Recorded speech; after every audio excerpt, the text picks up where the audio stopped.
Yanga oye! Yanga oye! Daima mbele, nyuma nyuma.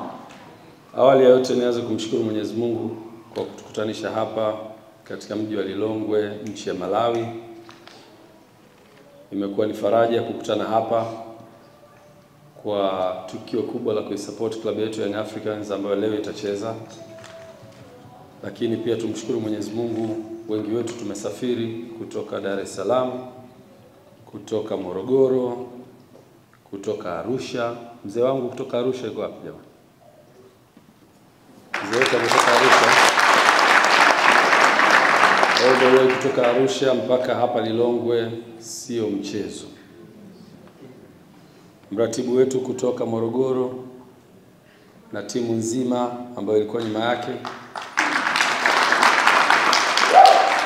Na kwa sababu Waswahili walishamaliza safari ni hatua, kila mmoja kwa nafasi yake amepiga hatua mpaka tulipofika hapa. Tujipigie makofi wote.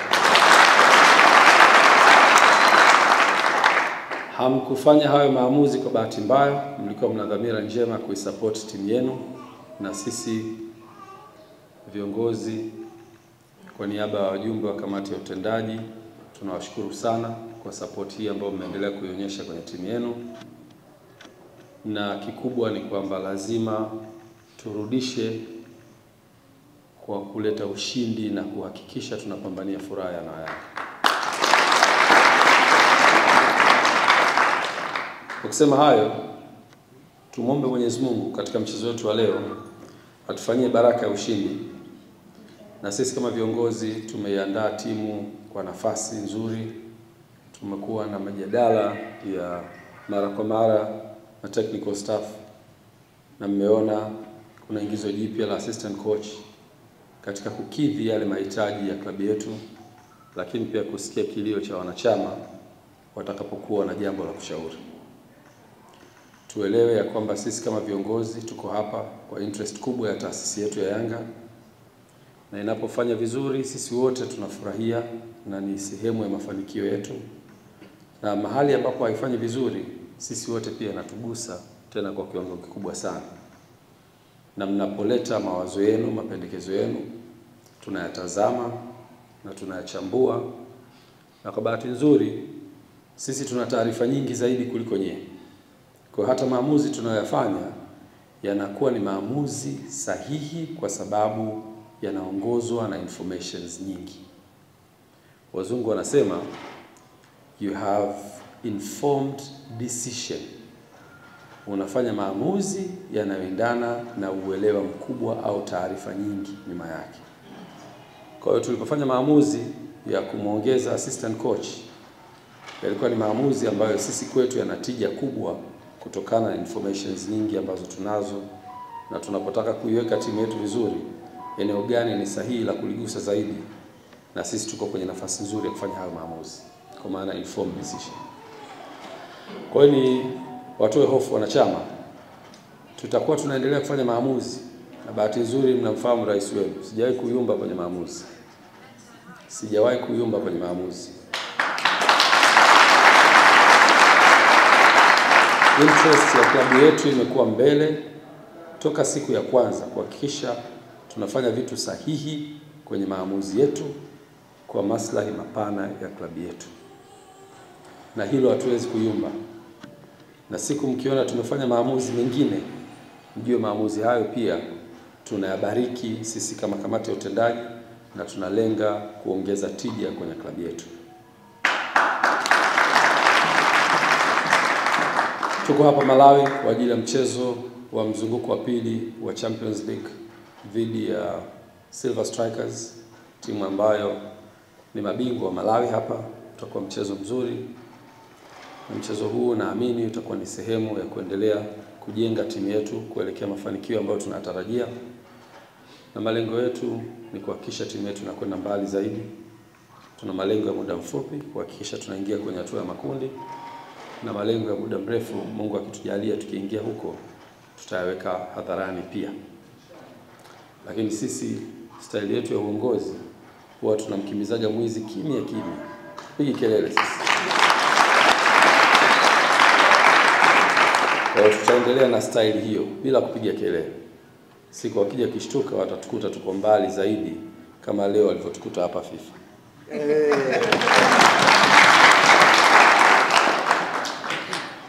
Nichukue fursa hii kumpongeza na kuipongeza idara ya wanachama na mkurugenzi wake Ibrahim Samuel kwa kazi nzuri wanayofanya. Leo tumetengeneza thamani kubwa ya kuwa na matawi nje ya Tanzania, na tunapokuwa tuna matawi kwenye nchi mbalimbali inaonyesha ni kwa kiasi gani wanachama wa Young Africans wanaendelea kujipambanua na klabu yao. Leo tunaenda kufungua matawi 3 katika nchi hii ya Malawi. Hii ni alama nzuri ya utendaji kazi mzuri. Na nikupongeze Ibrahim, kitu ambacho kikubwa umekifanya pia ni kutengeneza mahusiano mazuri na wanachama wako. Leo tunawaona idadi kubwa ya mashabiki ambao wanasafiri kuja hapa, haichangiwi tu na matokeo ya timu, lakini inachangiwa na mahusiano mazuri kati ya uongozi wa klabu ya Young Africans na wanachama wake.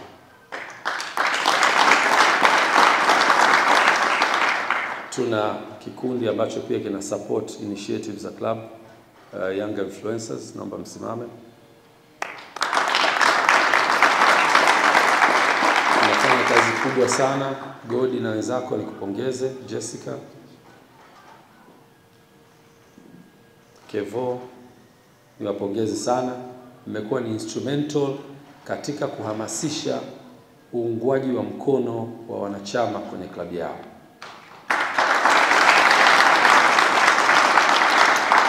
Kuna tawi langu ambalo nalipenda, Young on Fire, mko wapi? Nafanya kazi nzuri sana. Fanya kazi nzuri sana na matawi yote ambayo mmesafiri kutoka Dar es Salaam, mmejiorganize vizuri na mmekuwa karibu sana na klabu yenu. Mwaka 2020 nakumbuka wakati ndo tumeanza safari yetu ya kutransform klabu yetu. Nilikuwa na rafiki yangu mmoja anaitwa Mchafu, watu wengi mnafahamu. Tulikuwa tunasafiri watu 3 4 kuifuata timu yetu wakati ilipokuwa inaenda kucheza nje ya Dar es Salaam. Na ndoto ilikuwa ni kuhakikisha siku moja timu inaposafiri watu maelfu kwa mamia wanasafiri na hiyo timu wakienda kuiunga mkono timu yao. Lakini wakati ule hali ilikuwa iruhusu. Sababu imagine safari ya kutoka Dar es Salaam mpaka Malawi alafu upate matokeo. Tazama ile safari ukirudi inakuwaje. Lakini leo wanachama wanaweza kusafiri kwa sababu kuna kitu kinachoitwa hope, matarajio yaliyokuwa nyuma ya klabu yao. Hatusemi kwamba tuna uhakika wa 100% kushinda mchezo, lakini kuna hope ambayo iko nyuma ya wanachama na wanasema hapana, twende tukaiunge mkono timu yetu. Safari ile naanza kuiona kirealize kwa idadi hii ambayo naiona mbele yangu ya watu ambao wamesafiri na timu. Na fundisho hapa iliyokuwepo ni kwamba ukiweka ndoto zako mbele na ukaweka jitihada katika kutaka kuzifikia hizo ndoto, kuna siku moja utapata matunda haya. Na hiki ndio tunachotaka.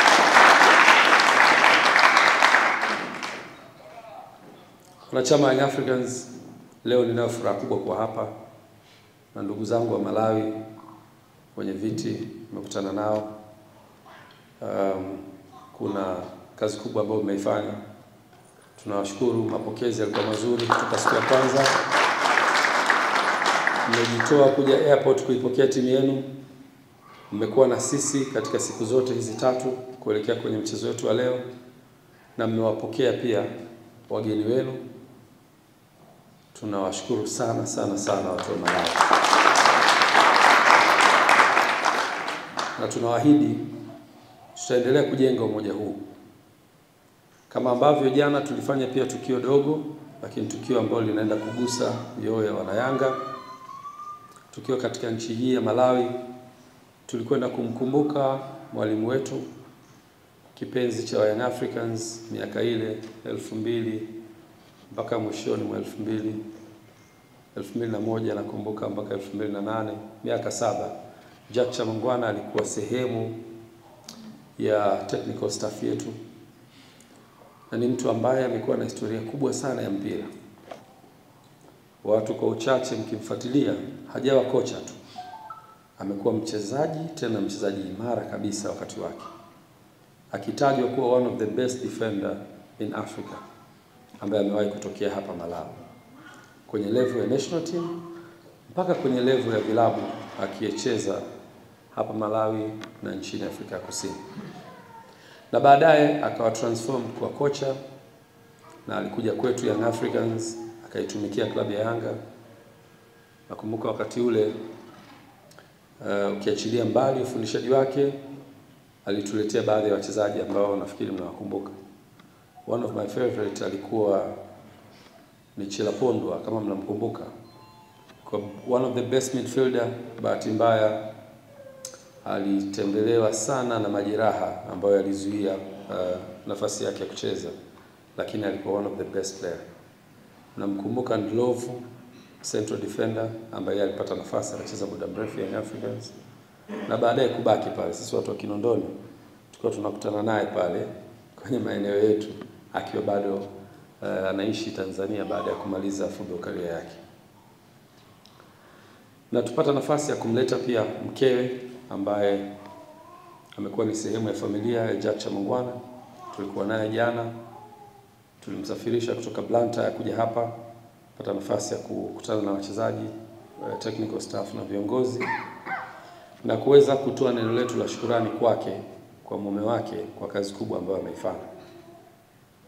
Na hii ni dalili ya kuonyesha appreciation ya uongozi wa klabu ya Young Africans kwenda kwa watendaji wake. Leo sisi tuko, kesho tutakapokuwa tupo, nafasi zetu zitachukuliwa na watu wengine. Tunapaswa ku appreciate kile ambacho kilishawahi kufanywa na watu wengine. Na hii ni alama ya uungwana ambao viongozi na klabu ya Young Africans inasimamia msimamo huo wa uungwana wakati wote watendaji wake.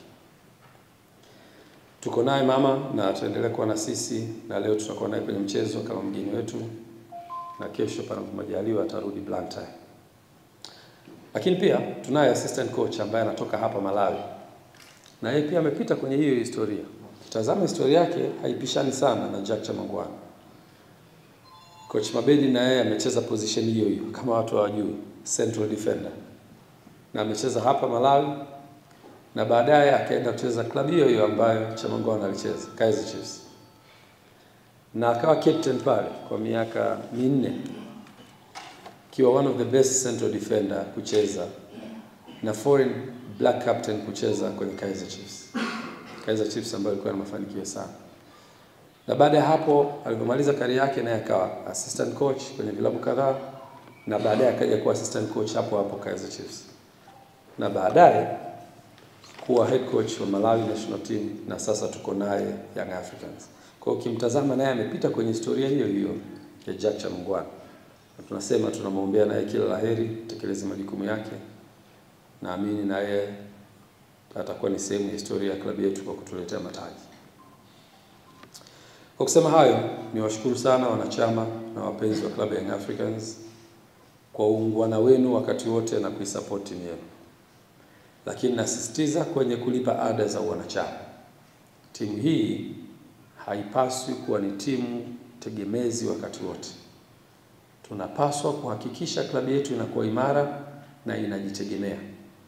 Na utegemezi wa kwanza ambao unapaswa kuondoka kwenye mikono yetu ni utegemezi wa kifedha. Na sisi wanachama kwa umoja wetu, kila mmoja akatoa kipande chake kidogo cha kulipa ada, tutatokomeza umaskini kwenye timu yetu. Tunapaswa kulipa ada, na wakati tunalipa ada inakwenda kufanya mambo mazuri kwenye klabu yetu, inatuondoa kwenye utegemezi na inatupa uimara wa kifedha ambao utatufanya kuwa imara zaidi na zaidi. Tunapotaka kufanya vizuri kimataifa, tunalazimika kuwa na nguvu ya kifedha. Kwanza kwenye kusajili wachezaji bora, pili kuleta uimara wa kisafari, kiuendeshaji na taratibu mbalimbali ambazo mwisho wake zitatupa matokeo mazuri hata kwenye mashindano yetu ya kimataifa. Kwa hili ni jambo kubwa hasa la kulipa ada yetu. Na hii tunapoita timu ya wananchi, maana yake wananchi wanapaswa kuwa na umiliki kwenye timu yao. na umiliki wenyewe ni kulipa ada. Tulipe ada ili kuhakikisha tunaifanya imara timu yetu. Najua viongozi wa matawi mko hapa, tuendelee kusisitiza. Unapolipa ada mwaka mmoja ukapata kadi yako, haikutoi wewe kuwa na obligation ya kulipa ada ya mwaka unaofuata. Kwa sababu ada zetu ni za msimu, na tulipe mwanzoni mwa msimu mapema ili wakati tunaanza msimu huo tuwe na fedha na tuwe imara kufanya maamuzi. Kwa hivyo nasisitiza viongozi wa matawi, bado tuendelee kuwasukuma wanachama wetu kuhakikisha wanalipa ada, na wakilipa ada timu yetu tutakuwa imara na tutakompete kwenye level za kimataifa. Baada ya kusema hayo, nawashukuru sana. Niwatakie kila laheri katika mchezo wa leo. Tutamwomba Mwenyezi Mungu wote kwa pamoja hapa mwishoni atupe baraka katika siku yetu ya leo, lakini atupe baraka katika matokeo ya mchezo wetu wa leo, na mwisho Mwenyezi Mungu pia turudishe majumbani kwetu salama baada ya mchezo huu wa leo, tukiwa tunarejea kwenye majukumu yetu kila siku. Sasa niko tayari kwa ajili ya ratiba zinazofuata. Crown Media. Hapa ni nyumbani.